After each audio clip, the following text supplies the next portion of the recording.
Des prévisions de moins 10% sur la sole, moins 17,6% sur la langoustine, des diminutions de quotas allant jusqu'à 40% sur l'aigle-fin, voire 60% pour le cabillaud.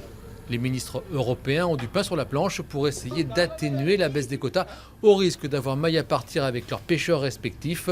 Les professionnels prônent, eux, un tri sélectif à la capture pour préserver la ressource.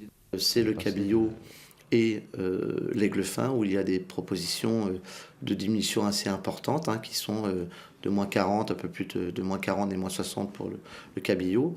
Et on est dans la proposition de faire justement des aménagements de sélectivité qui permettent que l'on puisse diminuer fortement ces propositions de façon à ce que ce soit économiquement viable pour les entreprises. De telles variations de la quantité de capture ne sont pas souhaitables d'une année sur l'autre, de l'aveu même des professionnels. Elles déstabilisent le marché et jettent sur le quai de nombreux bateaux étouffés financièrement.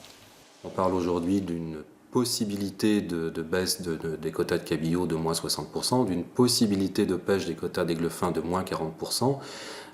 Ce sont des espèces cibles aujourd'hui pour un bon nombre de bateaux. C'est-à-dire que c'est ce qui détermine réellement leur chiffre d'affaires. Et là, on devra baisser à due proportion des quotas l'activité, c'est évident. Et évidemment, beaucoup d'entreprises s'en relèveront pas. Depuis lundi matin, de nombreux bateaux de la Manche se sont mis en grève pour appuyer leur ministre qui planche à Bruxelles. Les quotas de pêche 2015 devraient être connus mercredi matin.